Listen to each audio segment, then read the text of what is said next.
Lionel Messi, Cristiano Ronaldo, Neymar, Suarez and even Maradona once upon a time had their first season where people started noticing them more due to their performances and launched them into stardom. Today, this is still very much the same, just on an even bigger scale. So let's have a look at the biggest breakout stars that have evolved this season and judge who we would hand the award to. In fifth, I gotta go with Lewis Hall. Even though Hall has been out with an injury for the past 2 months, at just 20 years old he has become an integral part of the Geordie side, and this may be a bit of a hot take, but I believe one of the best left backs in the whole league. His consistent performances, maturity in play and building attacks was a key component that led Newcastle to the League Cup final, but he must have been heartbroken when he couldn't play in it. But last year in November, Tuchel, his former Chelsea manager, gave him the call up for his 3 Lions debut and helped him keep a clean sheet for both games he played in. The Magpies hope that by the start of the next season, their reliable left back will return. Next up is probably no surprise, Liam Delap. Delap has been an absolute machine this season. Playing as a classic English number 9, Delap has one of the strongest physical and skill combos in the whole league, which leads him to having scored 12 goals this season with relegated Ipswich. To put that into context, that's 34% of Ipswich's league goals.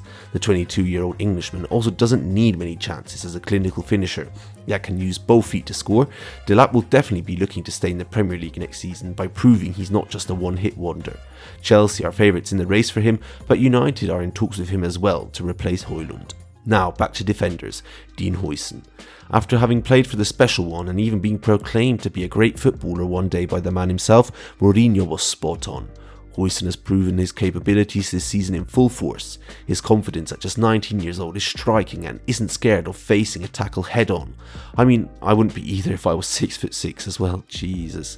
Obviously this grants him to be a beast in the air, winning 60% of his aerial tackles and likes to play attacking football, as you can see here from this stat. With this phenomenal performance, Huijsen has all these clubs interested in him, and with a high likelihood that at least one club will activate the £50 million release clause. Now, a player you may not have expected, Ethan Nwaneri. Let me explain. Nwaneri may have only started a few games this season and was mainly used as a substitute, but even in his short time and appearances, he has cemented himself into football history by becoming the 9th youngest goalscorer in Premier League history. Even though Nwaneri had appeared from time to time for the past few seasons, becoming the youngest player in the Premier League history at 15 years old, this season Arteta's hand was forced to give the youngster more playing time.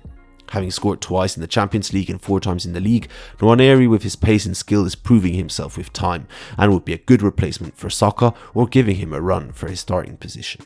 And in typical Arsenal fashion, in second place I got Miles Lewis-Skelly. Only half a year ago, Lewis-Skelly was playing for Arsenal's under-21 squad. Now, at just 18 years old, Lewis-Skelly has 21 Premier League appearances, including an England cap as well as a goal when they faced Albania at Wembley. Lewis-Skelly isn't just your typical left back either. His pressing and his attacking style of play is what has gotten Arsenal out of their usual mould, and not to rub too much salt in the wounds of all the Arsenal fans out there, but his playing style does remind me of Ashley Cole. You are a Judas! Judas! Judas! I believe he'll continue playing at the Emirates next season with more appearances and moments of brilliance to come. And finally, for the biggest breakout star of the season, I have to leave the Premier League and head over to Ligue 1 to hand the award to Desiré Doué. Look, I know that last year Doué was kind of mid in the start of the season, but since January, nothing can stop the teenager.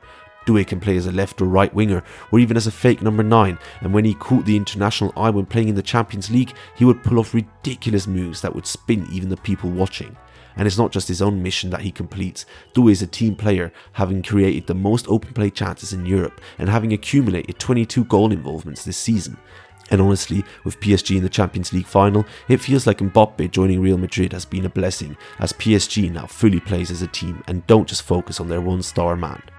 Anyways, there could be many more reasons for why I chose these players, but I will let you decide in the comments who you think should have been featured in the rankings or if any positions should have been swapped. For some honourable mentions though, I will say Barcola, Gravenberch, Casado, Pavlovic and Savinho are players that have proven they are quality and here to stay for the next season. So, thank you very much for watching this video. Make sure to subscribe and like the video if you haven't already, and I'll see you in the next one. Bye!